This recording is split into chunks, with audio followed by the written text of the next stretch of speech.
si los demás ponen su micro en mute, por favor. Puestos. Perdón.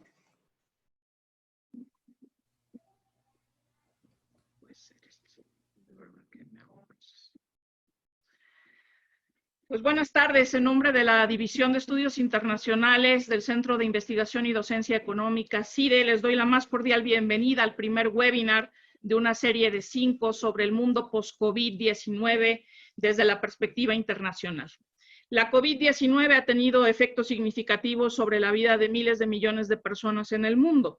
Y si bien todos estamos pasando por la misma tormenta, no todos estamos en el mismo barco. No obstante, puede decirse que en todo el mundo se ha ampliado la brecha entre las expectativas que teníamos antes de la pandemia y las capacidades reales de gobiernos, regiones e instituciones multilaterales en todos los niveles de gobernanza. No solamente para enfrentar la crisis sanitaria, sino también las otras crisis que la acompañan, crisis económica, política, social. Pero la COVID-19 no es más que un catalizador de tendencias que ya habían aparecido en el panorama internacional y que ahora parecen haberse acelerado. Una de estas tendencias es el deterioro del orden liberal, creado tras el fin de la Segunda Guerra Mundial y fortalecido supuestamente tras el fin de la Guerra Fría.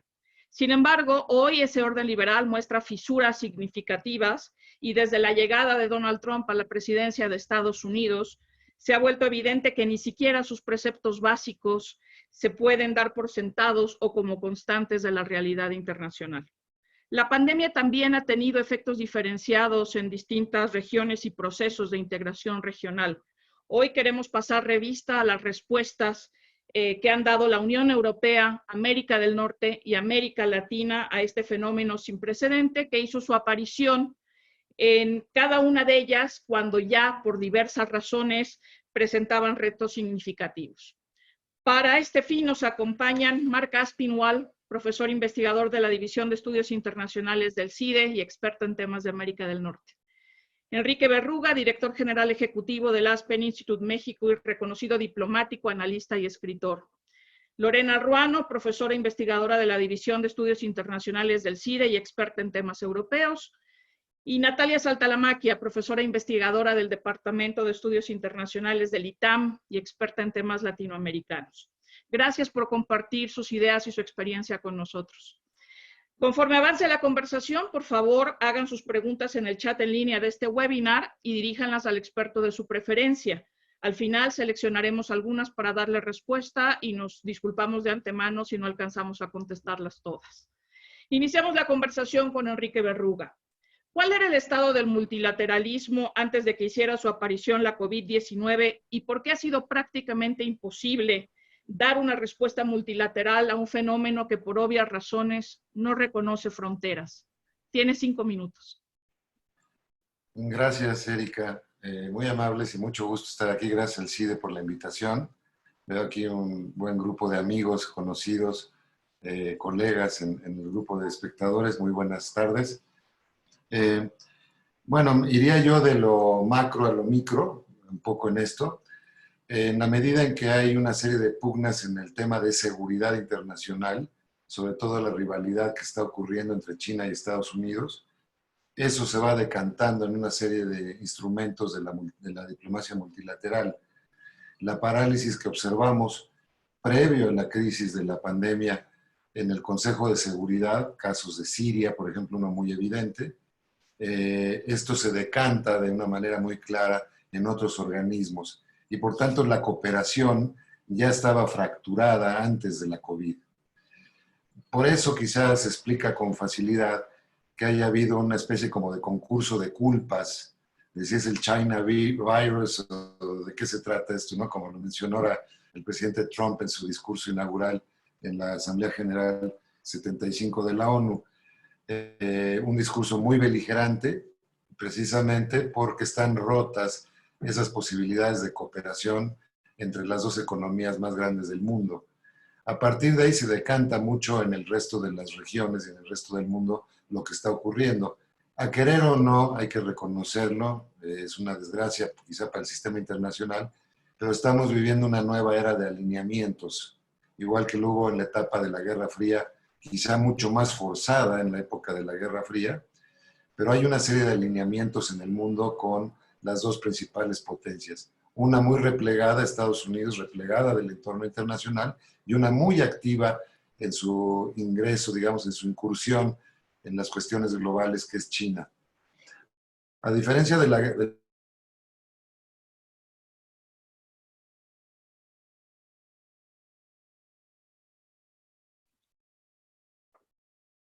Uy, bueno, vamos a esperar que pueda recuperar audio y video el embajador Berruga. Ahora termina su idea. Doy paso entonces a Lorena Ruano. Una vez que la pandemia dejó Asia, atacó Europa, particularmente España e Italia, con una intensidad sorprendente. En la Unión Europea post-Brexit, al principio hubo quienes vieron a la COVID-19 como un clavo más en el ataúd del proceso de integración. E incluso calificaron esta crisis como otra de naturaleza existencial para la construcción europea. Sin embargo, los Estados miembros, en conjunto con las instituciones de la Unión, han superado el choque inicial y han dado respuestas inusitadas para salir de esta crisis. ¿Cuál era el estado de la Unión Europea antes de marzo de 2020 y cómo se ha manejado esta crisis en el seno de la Unión? Tienes 5 minutos.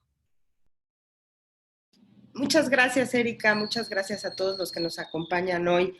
Pues mira, la Unión Europea venía saliendo de una década que ha sido muy difícil, que empezó, bueno, desde 2008 con la crisis financiera y que generó todo tipo de inestabilidades en la zona euro, una crisis económica que generó enormes porcentajes de desempleo. También a eso luego se le sumó una crisis de refugiados provenientes de Medio Oriente, especialmente de Siria, que también puso en tela de juicio la libertad de movimiento de personas dentro de este espacio. Y bueno, obviamente relaciones muy complicadas, cada vez más complicadas con Rusia, el vecino al este, que han ido poniendo en dificultades a la Unión. El Brexit fue otro más de estos problemas, aunque rápidamente vimos que la cohesión entre los países miembros que quedaban fue muy rápida y decidieron negociar en conjunto con el Reino Unido de este modo pasándole la mayoría de los costos. Pero bueno, siguen esas negociaciones en curso. Todavía, aunque ya salió el Reino Unido, todavía se está negociando cuál va a ser su futura relación a partir de enero del año que entra, y eso no se ha resuelto. Las primeras reacciones ante el COVID, la verdad es que nadie estaba preparado, nadie se esperaba la intensidad y sobre todo me parece que las sociedades abiertas no tenían los mecanismos de respuesta que en un momento dado tuvo China para encerrar a la sociedad en su casa. Fue muy complicado en Italia, en España, en Francia, en donde se impusieron medidas verdaderamente draconianas que además han generado oposición política. Nos enfrentábamos a un continente que estaba sumamente polarizado con el ascenso de la derecha extrema en muchos países y en otros de la izquierda extrema, y entonces es difícil gobernar, por ejemplo, en el caso de España, con un gobierno de minoría, ¿no? Que ha tenido enormes dificultades para manejar la crisis. A nivel europeo, hay que decir, la comunidad, la Unión Europea fue un poco lenta en responder, entre otras cosas, porque los temas de salud no caen dentro de su competencia, son competencias nacionales. Y además, lo primero que hicieron los gobiernos fue reaccionar en clave nacional. Fue cerrar la frontera, limitar el movimiento de personas, y esto iba justamente en contra del espíritu de la Unión Europea. Sin embargo, muy rápidamente la Comisión Europea se puso las pilas y empezamos a ver desde el 17 de marzo una serie de iniciativas y de intentos por justamente que no quedar atrás de las medidas que estaban tomando los Estados miembros. Pero yo diría que lo que ha hecho la institución, la Comisión sobre todo, pero no solamente las instituciones europeas, ha sido tratar de alcanzar a los Estados miembros para que no se saliera demasiado de cierto margen la toma de decisiones descentralizada que empezó a ocurrir con la pandemia. Y entonces vimos una serie de medidas para armonizar las restricciones de viaje, ¿no? Y entonces que todos estuvieran de acuerdo sobre quién podía entrar o no a la Unión Europea, hasta cuándo se iba a mantener esta restricción. Luego se tomaron una serie de medidas fiscales muy importantes. Yo destacaría 2 puntos aquí. Uno es la flexibilidad en las reglas fiscales que había antes, es decir, se les permite ahora a los Estados miembros tener unos niveles de déficit que ya no eran permisibles después de la crisis del euro y que ahora sí pueden rebasar, ¿no? Y el segundo punto, me parece que es importante, es el plan de recuperación que se acordó en la cumbre del Consejo Europeo de julio, en donde se plantean más de 750,000 millones de euros para apoyar a los estados y a las comunidades con dificultades. Este proyecto es muy ambicioso y creo que ha sido la clave para seguir adelante. Además, hay medidas de salud, compras consolidadas de medicinas, compras adelantadas de vacunas, coordinadas desde Bruselas. Y también en la política monetaria, pues se han ido relajando mucho de los, digamos, de las restricciones que se habían impuesto durante la crisis del euro. Entonces, digamos que la Comisión Europea tardó, ha tenido dificultades en coordinar, pero no ha quedado totalmente marginada de los procesos y está ahora participando de la mano de los Estados miembros en tratar de manejar la pandemia. Aunque hay que recalcar, las respuestas siguen siendo esencialmente nacionales. Muchas gracias, Lorena. Doy paso de nuevo a Enrique Berruga para que concluya su primera intervención, por favor.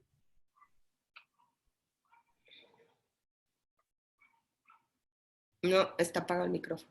Dale el mute al micrófono, por favor, Enrique. Sí.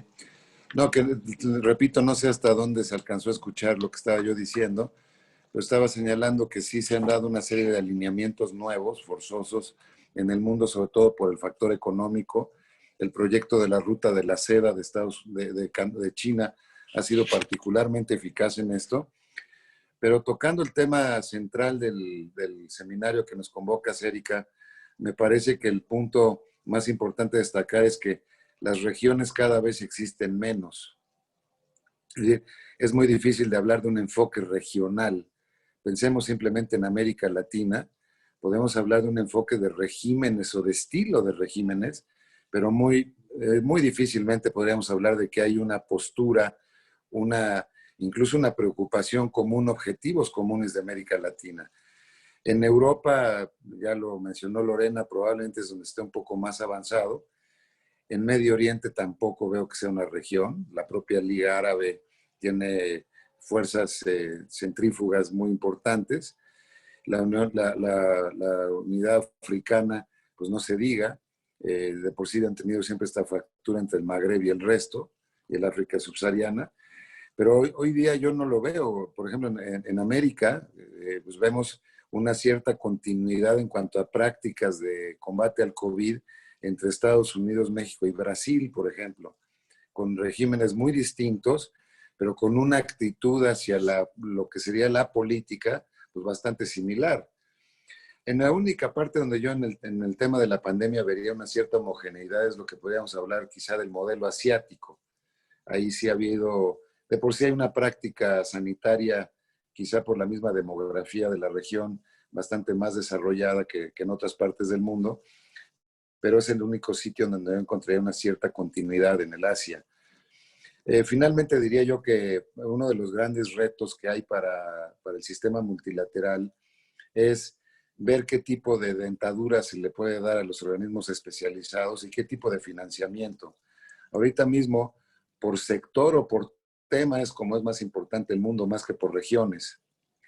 Entonces creo que, por ejemplo, la OMS, pues claramente ha dado pruebas en esta etapa de tener una incapacidad estructural para poder atender una crisis de este calibre, que es para lo que está llamada, de hecho, para crear ciertos patrones, ciertos protocolos internacionales, pero no tiene ningún tipo de mecanismo, ni siquiera de señalamiento político de algunos países que estén saliendo de la norma de una manera flagrante, porque si no, de otra manera vamos a tener rebrotes continuamente.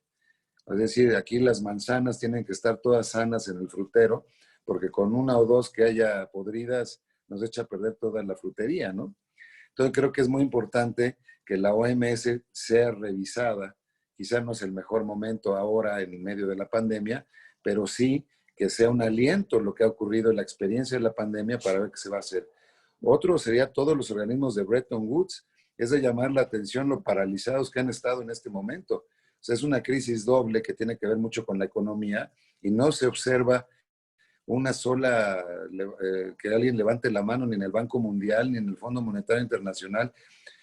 Incluso en los bancos regionales como el BID, no hemos visto una estrategia del BID de propuesta económica, de propuesta financiera, de resorte, de búsqueda de recursos para lo que se va a venir o ya se está viniendo.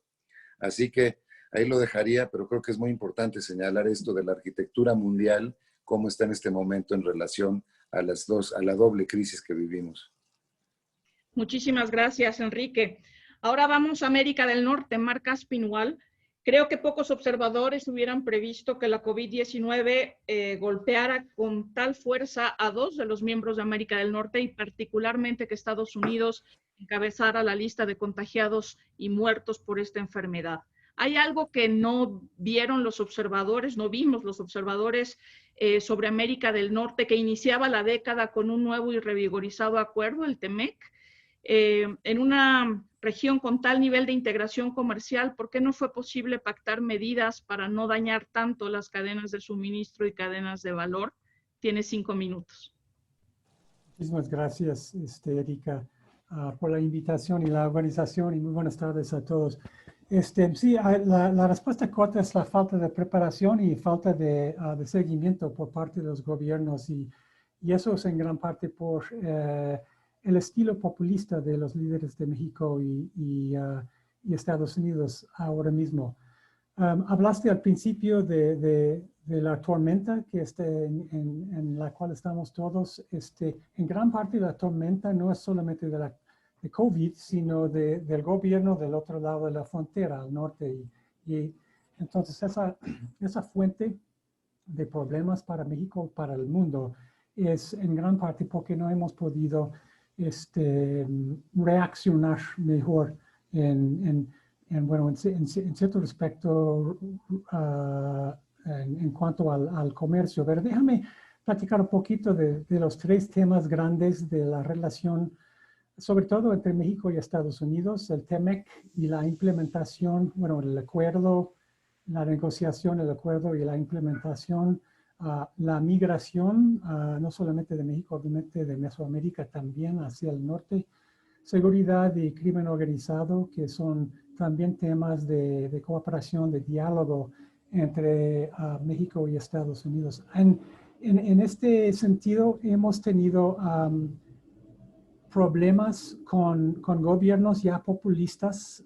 Por un lado, el transaccionalismo de Trump, y por otro lado el amor y la paz de AMLO, que sorprendentemente ha funcionado relativamente bien esa reacción, pero enfrentamos una serie de problemas ahora. Primero es la caída tremenda económicamente del comercio y las economías de los dos lados. En México tenemos desigualdad peor, informalidad peor, daño a servicios públicos, problemas con financiamiento público, problemas con salud pública también en Estados Unidos. Los impactos económicos son muy, muy graves. Y con eso y con el nacionalismo de los dos líderes, significa que no tenemos el liderazgo regional ni el impulso de integración que tienen en Europa. Entonces la reacción no viene de la región, sino de los gobiernos nacionales. En cuanto a México, el comercio, las exportaciones cayeron por 42% en abril. El precio de petróleo, el turismo, la inversión, en parte gracias a AMLO mismo, han caído todo con menos ingresos de moneda extranjera para México. Aunque las remesas, se supone que las remesas iban a caer también, pero han mantenido relativamente bien. En cuanto al TEMEC, déjame empezar con una revisión muy breve. Tiene cambios en el régimen laboral, en el contenido regional para coches, por ejemplo, en cuanto al comercio digital, corrupción. Hay una revisión después de 6 años. Entonces, todo eso es importante para México y para Estados Unidos, pero la implementación puede ser un reto fuerte hoy en día, dado a la pandemia, el problema de las cadenas de insumos, de cadenas de producción que han sido rotos desde el inicio de pandemia con poca coordinación entre ambos lados para reiniciar estos insumos. En cuanto al acuerdo digital, parte del TMEC es muy importante, pero hay otros en Asia que puede ser mejor. En cuanto a inmigración, obviamente Trump como nacionalista ha tratado de frenar inmigración, musulmanes, latinos, y ha usado la pandemia como pretexto para frenar aún más el nivel de migración, incluso visas legales para familiares. El futuro depende mucho de la reelección, de las elecciones en noviembre. Depende si Trump sea reelegido, vamos a tener problemas aún más severos en cuanto a la migración. Y finalmente, en crimen organizado y carteles han cooperado, ha habido diálogos. El problema ahora es para México y el rol que ha asumido los carteles en proveer bienestar social para los locales en áreas del país donde el Estado ha luchado o ha tenido problemas en entregar servicios públicos y servicios sociales.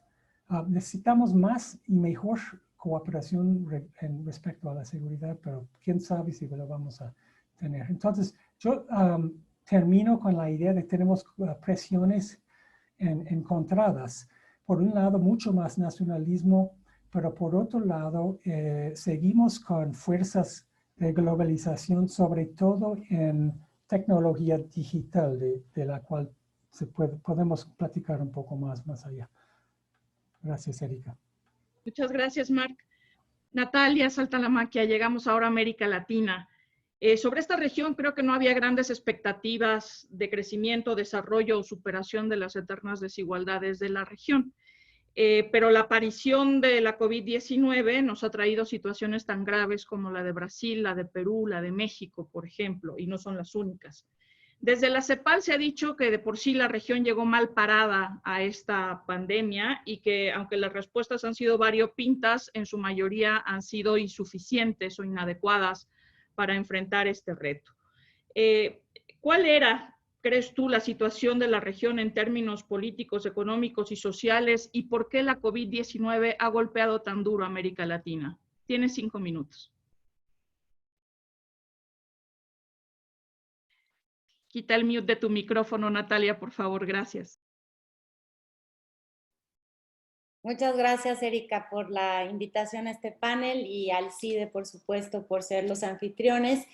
A mí me parece que es interesante observar qué pasa con el COVID y los regionalismos de América Latina, como está planteado en el título de este panel, porque justamente esta ha sido una región que ha dado lugar a muchas siglas, a muchas asociaciones multilaterales de distinto tipo, y entonces parecería, ¿no?, que podrían haber respuestas coordinadas a este tipo de fenómenos transnacionales. En principio, el tema es que la pandemia justo nos agarró en un momento en el cual había siguen persistiendo 3 cosas que dificultan mucho la colaboración, la coordinación interestatal. Una es la muy conocida brecha ideológica, ¿no?, que ha dividido a los países desde hace tiempo, en muy buena medida planteada por la crisis en Venezuela. La segunda es este aumento de conflictividad político-social en muchos países que se ha expresado en protestas populares que veíamos el año pasado en varios de los países latinoamericanos y la debilidad de los gobiernos para hacer frente a las demandas populares en medio además de una etapa de lo que se llamaba estancamiento económico y ahora va a empezar a ser o ya es recesión económica. Entonces esto obliga a los gobiernos a mirar mucho hacia adentro y a mirar poco hacia afuera y pensar en coordinaciones interestatales y ofrecer liderazgos regionales para la coordinación de medidas entre países. Y el tercer elemento, que creo que es consecuencia de lo anterior, es que se ha producido una cierta desinstitucionalización de las relaciones internacionales de la región. Ustedes recordarán que hubo lo que la academia había llamado una creación de instituciones a través de una suerte de regionalismo post-hegemónico a partir de entre 2005 y 2013 más o menos. Y estas instituciones, como por ejemplo UNASUR, como ALBA, como CELAC, pues estaban siendo mecanismos de interlocución y ahora o están muy débiles o como UNASUR han desaparecido. Entonces, todo esto ha dificultado mucho que se vea una acción coordinada. De hecho, en la primera hora sucedió, como en muchas otras partes del mundo, que las respuestas a la pandemia fueron muy unilaterales, como casi con un lema de sálvese quien pueda, y con medidas muy visibles como el cierre unilateral de fronteras sin mayor discusión con los vecinos. Y sin embargo, yo quisiera decir que esta es una visión que tiene que hilarse más fino, porque en realidad justamente no se puede hablar de América Latina y el Caribe como una región, cada vez menos, y esto ya lo decía el embajador Berruga. En realidad hay respuestas subregionales muy distintas y hay subregiones que han respondido de una manera más cohesionada y más intensa que otras. También creo que estas variaciones subregionales tienen que ver con que sería la morfología de los mecanismos de integración regional que existen, digamos, si son realmente mecanismos de integración o si son solo foros de concertación política, como son CELAC, como puede ser PROSUR, como puede ser ALBA. Y en esa medida, yo observo que en Centroamérica y el Caribe, por ejemplo, sus mecanismos como el Sistema de Integración Centroamericana y la CARICOM, en efecto han podido dar respuestas más integrales a la pandemia. Y esto es no solo porque tienen capacidad instalada desde el punto de vista técnico, sino porque en el más alto nivel político sí se han reunido los jefes y jefas de Estado para darle direccionamiento a esos mecanismos de integración regional. Y esto a mí me parece que habla de que hay pequeños estados que sienten que existe una necesidad funcional de cooperación y que no pueden solos, que sus capacidades nacionales son exiguas y entonces invocan el regionalismo como respuesta. Y sí hemos visto mejores respuestas, por lo menos de estos dos. En el caso de Sudamérica es donde se percibe el gran vacío, porque efectivamente UNASUR, que tenía un Consejo Sudamericano de Salud, pues ya no existe. Y por el otro lado, Mercosur, que tendría cierta institucionalidad para hacer frente a esto, tiene bloqueado, digamos, la operación de sus burocracias porque existe una brecha importantísima entre los liderazgos políticos de Argentina y de Brasil, ¿no? O sea, no coinciden en nada, pero tampoco coinciden en la gestión de la pandemia. Uno tiene enfoque a favor de la ciencia, otro es anticientífico, uno está a favor de la cuarentena, el otro en contra de la cuarentena. Uno tiene la idea de que la economía es más importante, el otro al principio estaba enfatizando el tema de la salud pública. Entonces, aunque el mecanismo tenga muchos días para poder operar, allí sí la fragmentación político-ideológica genera pues un déficit, ¿no? En términos de las respuestas. Y finalmente, para concluir en estos 5 minutos, pues México también forma parte de América Latina, pero pues su manera para poder actuar desde el regionalismo en este momento es solo la CELAC, la Comunidad de Estados de Latinoamérica y el Caribe. Tenemos la presidencia pro tempore, por cierto, y lo que ha tratado de hacer esta presidencia pro tempore es decir, bueno, dado que no podemos tener un diálogo político entre jefes de Estado, o ni siquiera cancilleres, pues vamos a convertir a la CELAC al ropaje funcionalista y vamos a aprovechar la pandemia para demostrar que puede seguir siendo útil. Y entonces hemos visto a México tratando de empujar iniciativas sobre COVID-19 desde la CELAC, ¿no? Y son iniciativas que están pensadas justamente para demostrar que el mecanismo tiene alguna utilidad y debería de seguir existiendo. Unas de esas iniciativas son diálogos con, por ejemplo, tratar de que China utilice esta plataforma como una manera de cooperar con la región. Entonces, los resultados son poquitos, pero quiero llamar la atención sobre este intento, ¿verdad?, de respuesta desde un organismo, más bien desde un foro político de corte regionalista. Muchas gracias, Natalia. Ahora quisiera que nos enfocáramos en los escenarios que podemos anticipar en el futuro previsible. A ver, para el embajador Berruga, ¿será esta crisis el impulso necesario y suficiente para por fin reformar las instituciones multilaterales y ajustarlas a las necesidades actuales? ¿O por el contrario, será la puntilla para un orden multilateral ya de por sí debilitado? Tienes 3 minutos. Sí, yo creo que ese lo puedo responder en 1 minuto porque me parece que está más cerca de la puntilla que de generar un sistema de cooperación internacional distinto. Lo digo por lo siguiente, porque ni siquiera, o sea, lo que ha imperado, y cuando venga la cuestión de la vacuna, se va a notar más, es un nacionalismo incluso sanitario. Ha habido creo que hubo una tentación de varios líderes del mundo en 2 sentidos al inicio de la pandemia.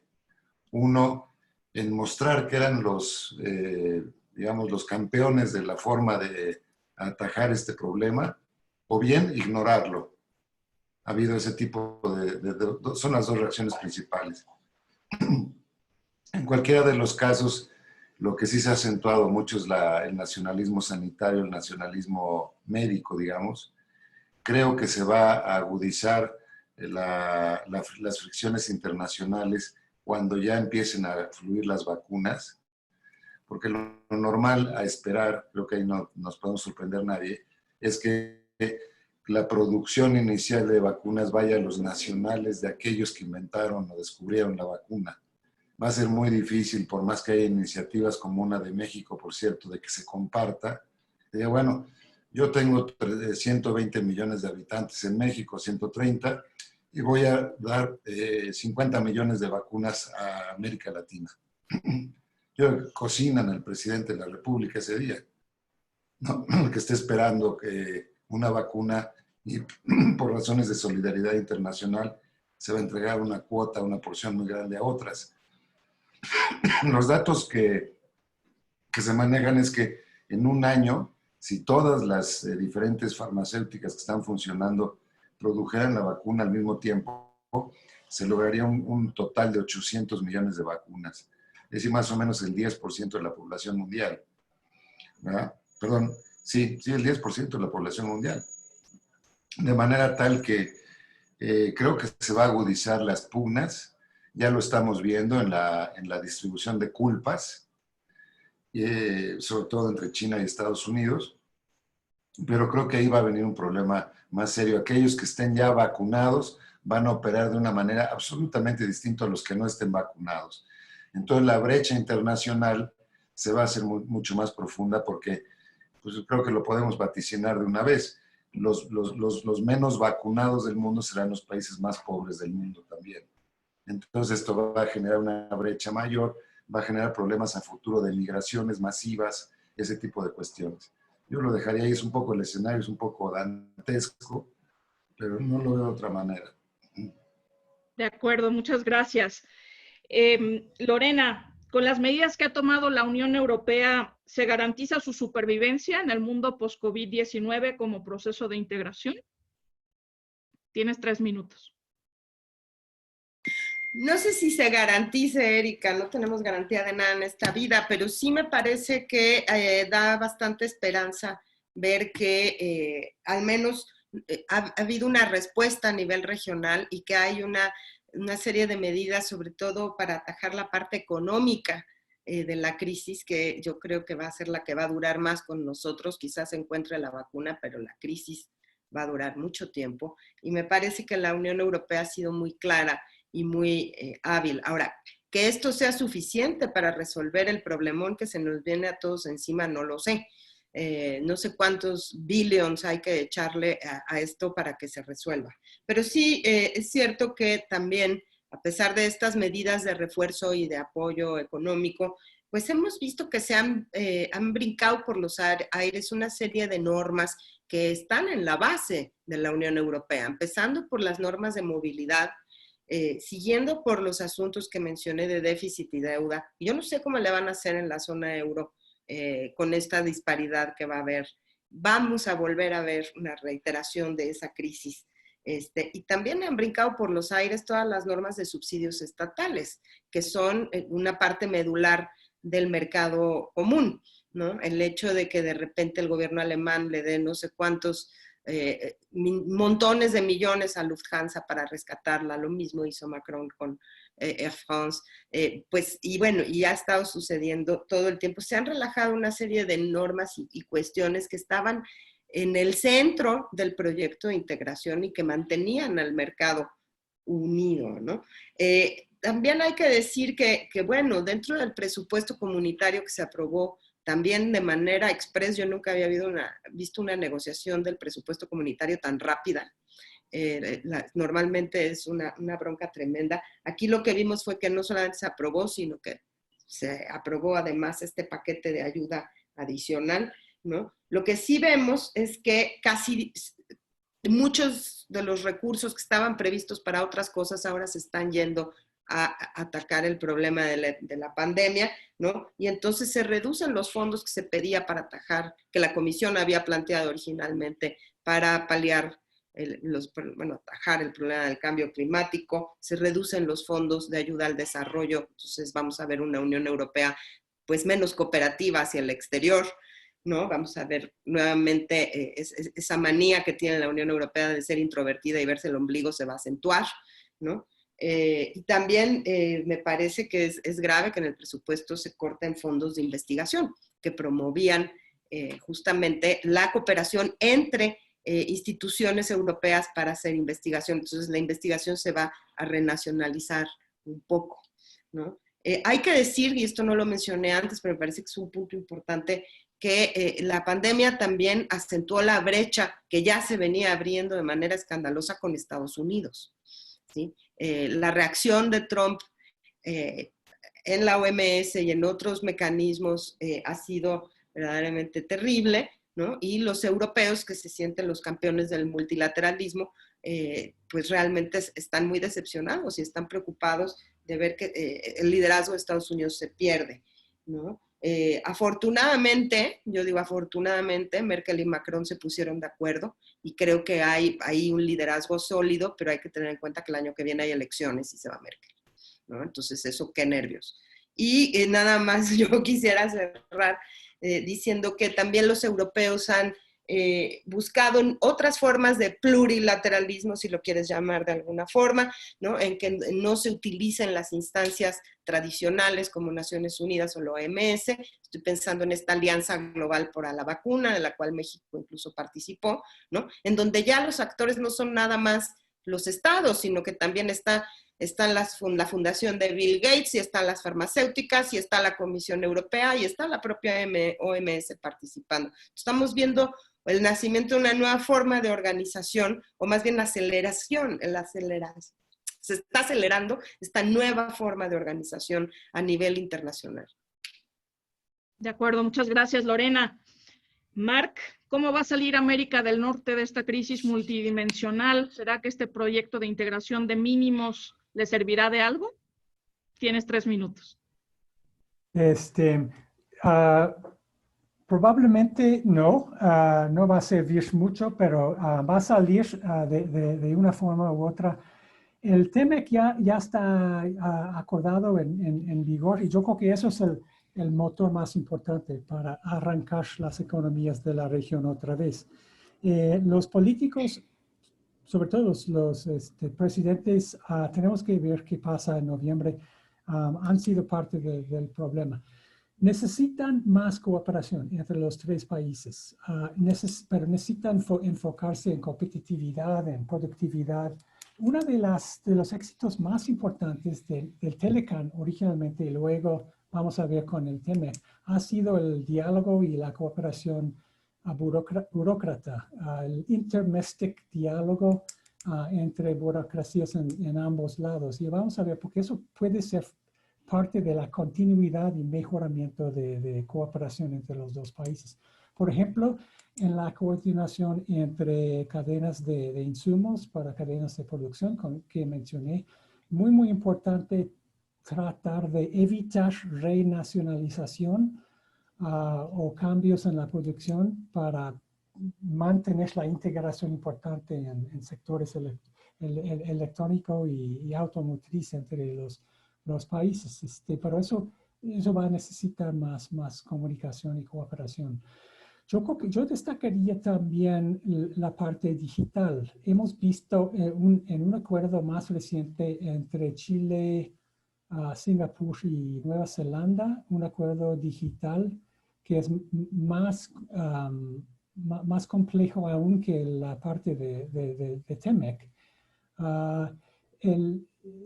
Los servicios son pegamento de cadenas de producción, y la parte digital de servicios es aún, o sea, cada vez más importante en el comercio de servicios. Entonces vamos a ver qué pasa, pero es oportunidad para México. Para México, mientras está pensando en inversión en ferrocarriles y refinerías, tenemos que pensar también en ese tipo de infraestructura digital, como dice la CEPAL, una canasta básica para la población de herramientas digitales, celulares, acceso a Wi-Fi, etcétera, etcétera. Y mucho depende del Estado. O sea, si tiene el financiamiento para este tipo de inversión, además de mejoramientos en la salud pública, en educación, seguridad social. Y todo, o sea, podemos platicar después del 3 de noviembre a ver si tenemos otra forma de pensar. No soy muy, no parece muy alentador ahora, pero lo veremos pronto. De acuerdo, muchas gracias, Marc. Natalia, ¿qué va a pasar con América Latina? ¿Se van a profundizar las fracturas o por el contrario la gran crisis obligará a que surjan nuevos liderazgos y nuevos proyectos de integración, como sugiere, por ejemplo, la CEPAL? Tienes 3 minutos. Gracias, Erika. Bueno, pues pienso que la región se va a presentar cada vez más como una zona de problemas más que de oportunidades. La CEPAL nos da ya el tono de lo que viene desde el punto de vista económico, una región que va a tener una caída de su PIB del 9% y que va a ver aumentada las personas, el nivel de pobreza, ¿no? En más o menos 45 millones de personas, lo cual significará que alrededor del 37-38% de la población en América Latina vivirá debajo de la línea de pobreza a partir de este año, y eso desde luego tiene muchísimas consecuencias. Una de ellas es que la pulsión para migrar se va a acentuar, que en efecto la posibilidad de que los problemas de seguridad vinculados, por ejemplo, con el crimen organizado aumenten, en parte porque muchos jóvenes no tendrán oportunidades. Y por último, te diría que esta situación representa un gran desafío para la democracia. Creo que una de las principales consecuencias negativas de la pandemia en América Latina es precisamente la insatisfacción que se va a seguir mostrando con las instituciones del Estado y con la democracia en particular como tipo de sistema político. El Latinobarómetro ya venía marcando un decrecimiento en la satisfacción con la democracia en años pasados, y esto solo va a aumentar. Entonces, por desgracia, creo que se prevé que en términos de nuevos liderazgos lo que veamos sea sobre todo liderazgos más extremistas, ¿no? Liderazgos que no dan respuestas que sean alineadas con el respeto de la institucionalidad, la división de poderes, la democracia, las libertades fundamentales, los derechos humanos. Y por el otro lado, me imagino que pueden existir también muchos mandatos inconclusos, ¿no? La destitución ilegal de jefes de Estado y jefas de Estado. De tal forma que creo que estas, tú lo has dicho, son tendencias que veníamos observando y que una crisis de este tipo solo las agudiza. Muchas gracias, Natalia. Si les parece bien, pasamos ahora a algunas preguntas de nuestro público. En algunos casos van dirigidas a alguien, en otros no, así que me corresponde a mí asignarlas. Para el embajador Berruga, ante la crisis del multilateralismo, ¿cuál es el papel que están desempeñando y pueden desempeñar mecanismos minilaterales como el G20 o microlaterales como el G7, los BRICS o MICTA, en la atención de la actual crisis sanitaria y la gran crisis económica que se cierne sobre el mundo como resultado de esta? Este es de Jorge Schiavone del CIDE. Sí. Gracias, Jorge, por la pregunta. Yo pienso que ese tipo de organismos es lo único que va a ser funcional, o que puede ser funcional.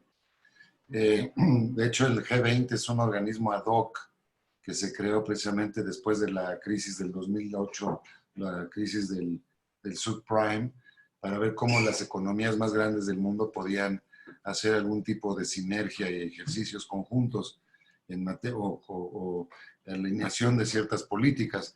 De manera que eso es lo que me parece que hay que hacer. Ahorita mismo, digamos, desde la perspectiva mexicana, habría que buscar cuáles son esos socios naturales o con los que tenemos una complementariedad natural para poder ir haciendo ese tipo de agrupaciones y, digámoslo así, flexibles. Yo creo que esa sería la palabra, geometría variable para el futuro, porque las instituciones, digamos, muy anquilosadas no están funcionando como quisiéramos, empezando por la OMS, como mencionábamos. De acuerdo, muchas gracias. Neidy Cruz del Instituto Mora, gracias por sus reflexiones. ¿Qué tan viable ven el ideal de aprovechar esta crisis para acelerar la transición verde en términos económicos, financieros? Para ti, Lorena, porque creo que la única región que ha dado una respuesta verde es la Unión Europea hasta ahora. Pues sí, efectivamente yo creo que en Europa se planteó justamente en este paquete para salir adelante de la crisis, que es como de resistencia y resiliencia, no sé cómo se llama, una parte de los fondos que están planteándose van a estar condicionados a que tengan los proyectos, incluyan temas verdes, incluyan también digitalización y el uso de nuevas tecnologías no contaminantes. Entonces, efectivamente en Europa sí va a ser un detonante importante, porque sobre todo para empujar la transición en aquellos países que han sido tradicionalmente más lentos, ¿no? Y que tienen menos recursos para enfrentar esta transición que es cara, ¿no? El proyecto general de la Comisión Europea para estos 5 años es el Green Deal, así lo llamo, ¿no? El nuevo arreglo verde. Entonces, esa es la prioridad que hay en la Comisión y yo creo que sí. En otros lugares no. Realmente lo veo complicadísimo, porque ahora los recursos que se hubieran podido destinar a eso se están destinando a la pandemia. Y también lo que habría que decir es que efectivamente los temas de salud van a cobrar muchísima más relevancia en todos los países, ¿no? Y es posible que el tema de cambio climático, que se ve todavía como de largo plazo, a pesar de que esté California en llamas, ¿no? Pues sí no se ve tan urgente como el problema económico y de salud que enfrentamos ahora. Mucho depende también de qué pasa en Estados Unidos, ¿no? Porque si gana Biden, pues trae una agenda verde y ciertamente lo que haga Estados Unidos, pues tiene un efecto en el resto del mundo. Gracias, Lorena. Justo hablando de Estados Unidos, Marc, estamos todos al filo de la butaca con las elecciones del 3 de noviembre. Vemos que muchas cosas dependen de quién gane esa elección, pero realmente podemos ver la renovación del liderazgo estadounidense en el ámbito multilateral, por ejemplo. ¿Crees que viene un gran retorno de Estados Unidos en caso de que ganara Biden, por ejemplo, que saque del marasmo a estas instituciones multilaterales, incluida la OMS? Pues mucho depende. O sea, no será una sorpresa que cambiaría mucho el tono y las actividades norteamericanas en el mundo si gana Biden. No es decir que Biden abandonaría todas las políticas internacionales de Trump. Por ejemplo, en la lucha contra China puede haber cierta continuidad. Pero en grandes crisis, o sea, como en 2008, en 2001 y antes, las reacciones suelen ser nacionales, no internacionales, no multilaterales. O sea, porque por la importancia de financiamiento, por la importancia de dinero, el apoyo a la población, a los que pierden sus trabajos. Entonces, si Biden gana, su propensión hacia un Green Deal o una política nueva o sea, green, verde, puede ser acotado por la crisis, la falta de dinero, otros objetivos, etcétera, etcétera. No lo sé. Obviamente habría cambios en las relaciones internacionales de Estados Unidos y ojalá veamos ese cambio. Gracias, Marc. De Rodrigo Morales, en América Latina y el Caribe se habla de que hay una suerte de reprimarización alentada por el mayor peso comercial y económico de China y que este es el principal desincentivo para la integración latinoamericana. ¿Son capaces los países de la región de romper estas inercias y más hoy en día en un mundo post-COVID-19? Natalia.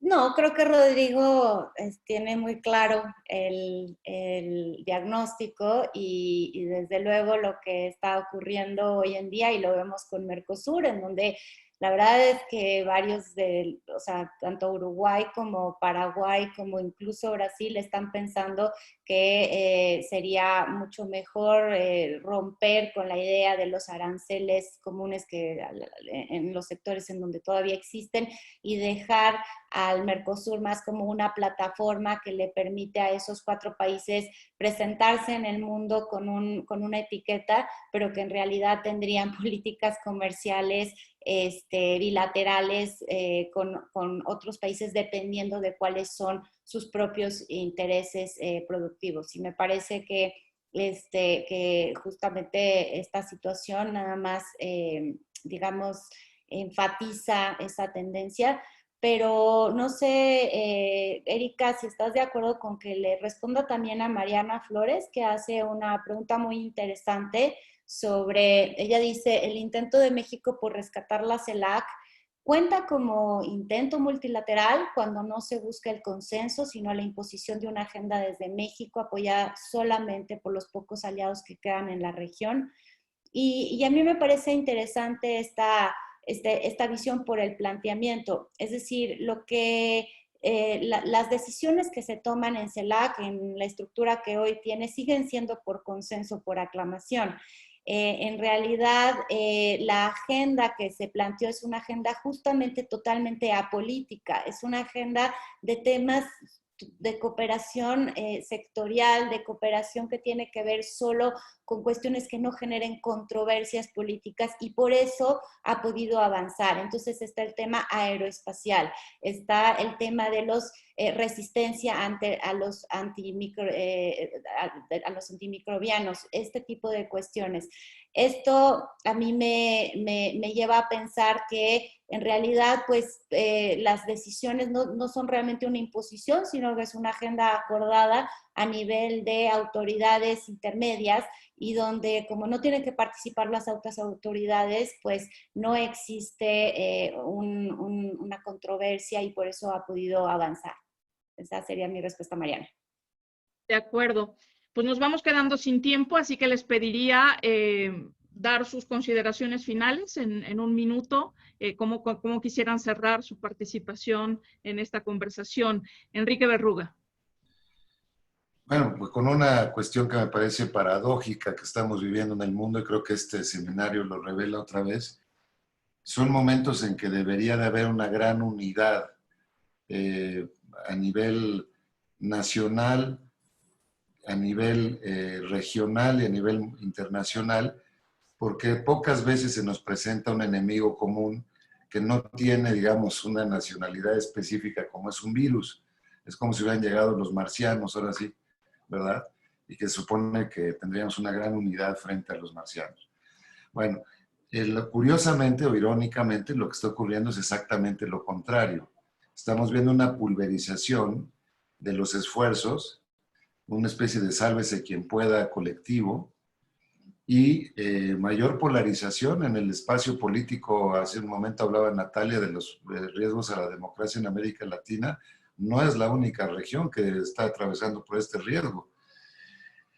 Está llegando a grado tal esto que estamos viendo incluso una amenaza no solo a la democracia, sino a los países federales, a su pacto federal.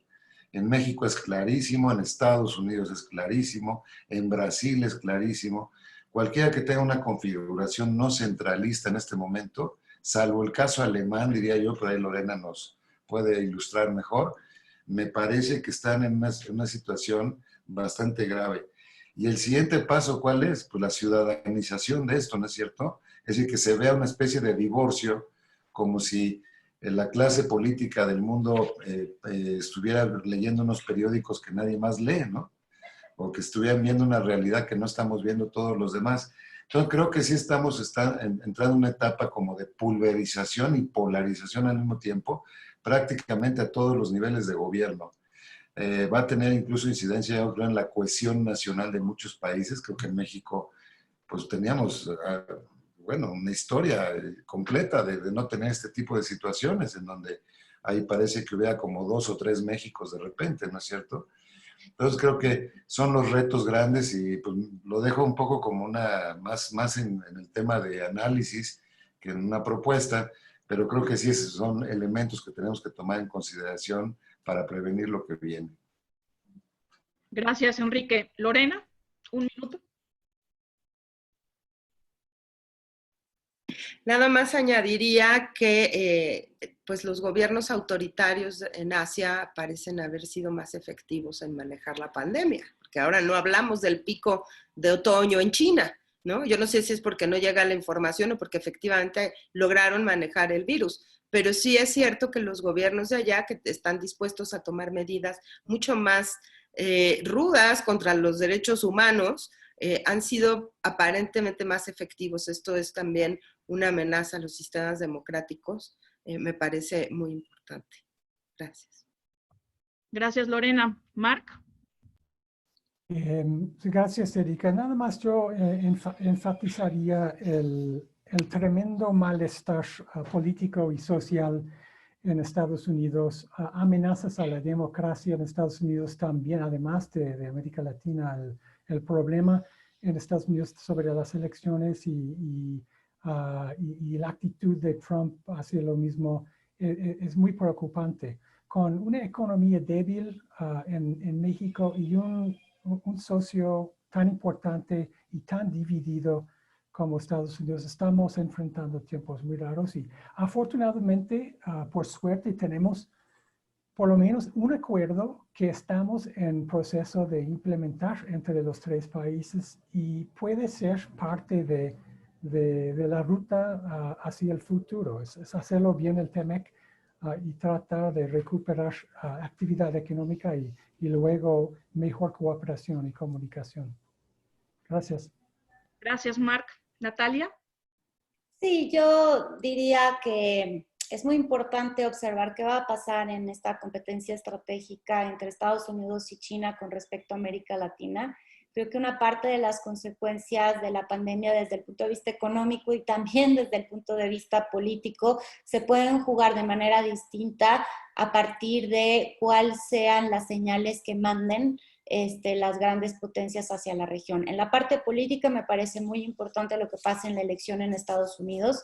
Una reelección de Trump va a mandar señales de que en la región lo que interesa es el alineamiento con Estados Unidos y mucho menos el tema de la institucionalidad democrática, las libertades o los derechos humanos. Creo que en ese sentido un triunfo de Biden tendría, digamos, un mensaje diferente, no necesariamente menos no pragmático, pero sí, digamos, más atento a que esa institucionalidad no se rompiera del todo. Eso por un lado. Y por el otro lado también va a importar mucho cuánto Estados Unidos realmente se juega en el financiamiento internacional a medidas de recuperación económica, quizá espoleado por una suerte de competencia que se le plantea con un financiamiento alternativo chino. Esa es, digamos, una parte estratégica que creo que va a ser interesante. Pues muchísimas gracias. Les agradezco profundamente por participar en esta conversación sobre el estado del multilateralismo y lo que han hecho las distintas regiones para enfrentar la pandemia. La pandemia no ha terminado, así que cualquier cosa que hayamos dicho por acá, cualquier evaluación es desde luego preliminar, pero creo que es evidente que el mundo post-COVID-19 es ya un lugar distinto en el que los retos se han multiplicado y las posibles soluciones, aunque muchas veces parezcan obvias, realmente no están tan a la mano como desearíamos. Agradecemos también a nuestra audiencia por estar aquí, por sus preguntas, y les invitamos a participar en el segundo webinar de esta serie, que tendrá lugar el viernes 9 de octubre a las 13:15, y en él conversaremos justo sobre el tema de nacionalismos, populismos y la COVID-19, cuáles son las consecuencias para la democracia en el mundo. Muchísimas gracias y cuídense. Gracias, Erika. Adiós, Bye. saludos. Bye, bye.